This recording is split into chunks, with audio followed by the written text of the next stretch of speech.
Doctor Arshad veterinary clinic YouTube channel पे welcome.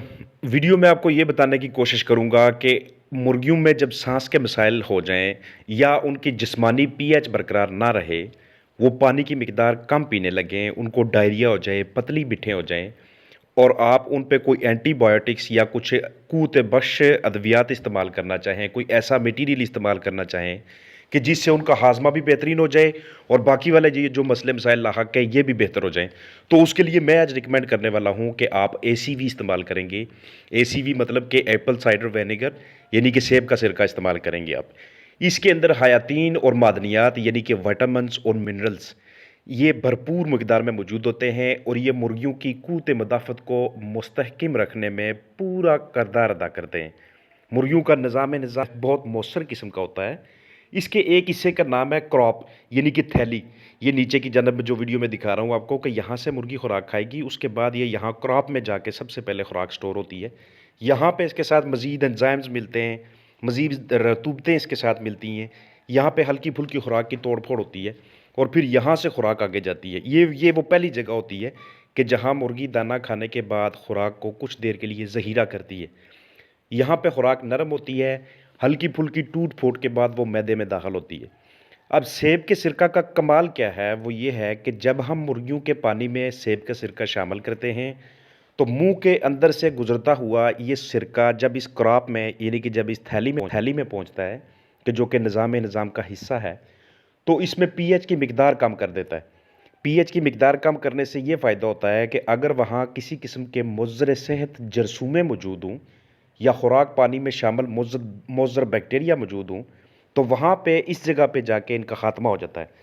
Apple cider vinegar यानी कि जो सेब का सिरका होता है, ये मुर्गियों के जो अंदरूनी कीड़े होते हैं, उन मिकदार को कम करने में बहुत ज़्यादा मददगार होता है।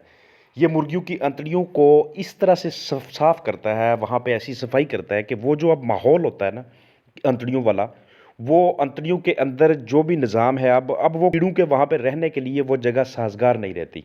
ये मुकम्मल तौर पर कीड़े नहीं निकालेगा, अगर सिर्फ़ आप 1 मरतबा इस्तेमाल करेंगे। इसलिए महीने में कम अज़ कम 6 से 8 मरतबा इसको लाज़मी दें। जो सेब का सिरका होता है, ये दरमियाने पैमाने पे एंटीबायोटिक का भी काम करता है और उन मुतअद्दी जरासीमों का ख़ात्मा करता है, जो मुख्तलिफ़ बीमारियों का मूजब बनते हैं। अगर आप 1 लीटर पानी में 13 सीसी या 13 मिलीलीटर सेब का सिरका महीने में 6 से 8 दिनों के लिए इस्तेमाल करें, तो इससे मुर्गियों का इंतज़ाम इंतहाई बेहतरीन हालत में रहता है। इससे ज़्यादा या कम मिकदार में इस्तेमाल के नताइज आपकी तवक्को के ऐन मुताबिक नहीं हो सकते और इस्तेमाल का दौरानिया भी आपने 6 दिनों से लेके 8 दिनों के दरमियान रखना है। 6 दिनों से कम नहीं और 8 दिनों से ज़्यादा नहीं। एक ऐसी सूरत होती है जिसमें आप 8 दिनों से ज़्यादा भी चला सकते हैं, डोज़ भी ज़्यादा रख सकते हैं, वो मैं आगे चल के आपको वीडियो में बताऊँगा। एक इंतहाई अहम बात आपने ये याद रखनी है, इस बात का ख़्याल रखना है कि जब भी आप ये सेब का सिरका पानी में इस्तेमाल करें, तो हमेशा प्लास्टिक का बर्तन इस्तेमाल करें। लोहे का बर्तन या तांबे का बर्तन अगर इस्तेमाल करेंगे तो उससे इसकी अफ़ादियत कम हो जाएगी, इसकी असर पज़ीरी कम हो जाएगी।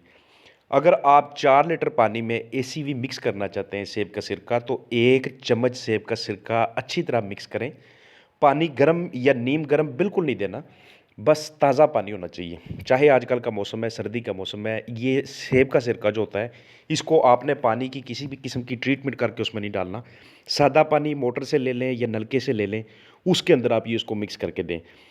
सेब का सिरका मिला पानी देने के बाद आप मुर्गी की नॉर्मल मिकदार से ज़्यादा पानी पीने की रफ़्तार देखेंगे आप, क्योंकि इसके बाद जब उसका हाज़मा बेहतरीन हो जाता है, तो उसको इसके बाद बहुत ज़्यादा प्यास लगना शुरू हो जाती है। इसलिए इस पानी के ख़त्म होने के फ़ौरन बाद आपने सादा पानी, ताज़ा पानी लाज़मी आगे रखना है और अगर आपके पास अल्फ़ा-अल्फ़ा सिरप मौजूद है, तो वो लाज़मी देना इससे। वो आप 1 लीटर पानी में आधा चम्मच मिक्स करेंगे, उससे भी हाज़मा बहुत ज़्यादा बेहतरीन होता है। एसीवी अगर पानी में शामिल हो तो किसी किस्म के जरसूमे मुर्गियों के मुंह के अंदर नहीं पहुंचते। नॉर्मल जो पीएच होती है पानी पानी की, जो मुर्गियों के लिए बेहतरीन पीएच समझी जाती है, वो 6 से लेकर 6.8 के दरमियान होती है। लेकिन कम से कम 4 और ज़्यादा से ज़्यादा 8 पीएच हो तो कोई मसला नहीं।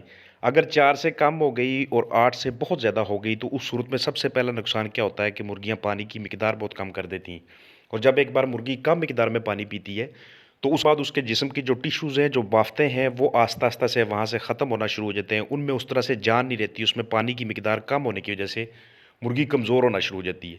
और एक बार जब मुर्गी कमज़ोर होना शुरू हो जाए, खुराक पानी उसका कम होना शुरू हो जाए, तो फिर उसके बाद उसकी क़ुव्वत मदाफ़त नीचे आना शुरू हो जाती है। और जैसे ही क़ुव्वत मदाफ़त नीचे आती है, उसके बाद उसके ऊपर मुख्तलिफ़ किस्म के बैक्टीरिया, मुख्तलिफ़ किस्म के दूसरे जरासीम उसके ऊपर हमलावर हो जाते हैं। और इस तरह का जो पानी होता है कि जिसकी पीएच वैल्यू या तो बहुत ऊपर हो या बहुत नीचे हो, तो वो मुर्गियों की सेहत पे बहुत बुरे असरात मुरतब करता है। तो हम करते क्या है कि हम जहाँ पे मुर्गियाँ रखते हैं, उस पानी का टेस्ट करवा लेते हैं कि क्या इसकी जो पीएच की वैल्यू है, वो मुर्गियों के लिए मुनासिब भी है कि नहीं। लेकिन अगर आपके पास कम तादाद में मुर्गियाँ हैं, तो उसके लिए आप यही ट्रीटमेंट अगर आप करते हैं सेब के सिरके वाली, तो आपको पानी के टेस्ट करवाने की भी ज़रूरत नहीं है। आपकी मुर्गियों का हाज़मा और जरासीमों से बचाव दोनों बेहतरीन मिकदार में रहेंगे। एक सूरत वो है कि जिसमें आप 20 मिलीलीटर सिरका 1 लीटर पानी के अंदर शामिल करेंगे, और वो है स्ट्रेस की हालत। जब भी आपकी मुर्गियाँ स्ट्रेस में हों, चाहे वो सफ़र का स्ट्रेस हो, उनके ऊपर तनाव हो, चाहे आपने डिबीकिंग की हो, या आपने फ्लशिंग की हो, या एंटीबायोटिक का कोर्स चलाया हो, या वैक्सीन चलाई हो, या उनकी हैंडलिंग की हो, चूंच काटी हो, किसी भी किस्म का कोई भी तनाव जब भी होगा आपके बर्ड्स के ऊपर, उस सूरत में आप सेब के सिरके की मिकदार को, क्वांटिटी को बढ़ा के अपने बर्ड्स को दे सकते हैं। यानी कि 20 मिलीलीटर सिरका 1 लीटर पानी के अंदर शामिल करके उस सूरत में दे सकते हैं आप। तनाव और जरासीमों के खात्मे के साथ साथ यही सिरका जिस्म से टॉक्सिन और जहर वगैरह को बाहर निकालने में भी बहुत ज़्यादा मददगार साबित होता है। टॉक्सिन जिस्म में किसी भी वजह से आ सकता है, चाहे वो खुराक के साथ फंगस की वजह से आए, चाहे वो नीचे बरादे या बिछाली के साथ से आए, चाहे जहाँ पे मुर्गियाँ रात को रेस्ट कर रही हैं वहाँ से जिस्म के अंदर आए। तो सोर्स यानी कि ज़रिया कोई भी हो सकता है, उसके खात्मे के लिए आपके पास कुछ ना कुछ ऐसा ज़रूर मौजूद होना चाहिए जो सस्ता भी हो और जो मौसर भी हो, जिसको इस्तेमाल करने के बाद आपको नताइज सामने नज़र आना शुरू हो जाए। अगर आप देखें कि आपकी मुर्गियों में बलगम बनना शुरू हो गई उनकी सांस की नाली के अंदर, या किसी सांस की बीमारी में मुब्तला होना शुरू हो गए, तो बाकी सारी ट्रीटमेंट्स करने से पहले पहले एक मरतबा आपने इसको भी आजमाना है, एक मरतबा आपने इसका भी पानी अपने बर्ड्स को लाजमी पिलाना है। और जब हमारी मुर्गियाँ डायरिया यानी कि इसहाल या लूज़ मोशन वगैरह में मुब्तला हो जाती हैं, तो ज़ाहिर सी बात है सबसे पहले उसका हाज़मा ही ख़राब होना है, उसके मैदे के अंदर कोई मसला बना, उसकी अंतड़ियों के अंदर कोई मसला बना है। तो जब ये हमारे पास ये चीज़ मौजूद होगी जो कि पीएच वैल्यू को ठीक कर दे, जो वहाँ पे मुफीद बैक्टीरिया की मिकदार को बढ़ा दे जिस्म के अंदर, तो उस सूरत में ये बात यकीनी है कि उनकी बिट्ठें, जो पतली बिट्ठें हैं, इन्होंने ठीक होना ही है। इंतहाई कमाल की बात ये होती है कि एक नॉर्मल बर्ड को भी अगर आप ये सेब का सिरका देते तो उसकी सांस की नाली से हल्की हल्की रतूबत बहना शुरू हो जाती है। ये जो रतूबत होती है ये अंदर से जरासीमों को बाहर निकालती है, और उसके बाद उसकी सांस की नाली बिल्कुल क्लियर हो जाती है, साफ़ हो जाती है। इस तरह के जो बर्ड होते हैं जिनको आप सिरका देते हैं, वो जुओं और कीड़ियों से भी महफूज रहते हैं। तो अगर आपको कंटेंट पसंद आया तो इसे ज़रूर लाइक कीजिएगा, और मेरी हौसला अफजाई के लिए आपने चैनल को सब्सक्राइब करना है। सवालात के लिए आप कमेंट कर सकते हैं। अपना ख्याल रखिएगा।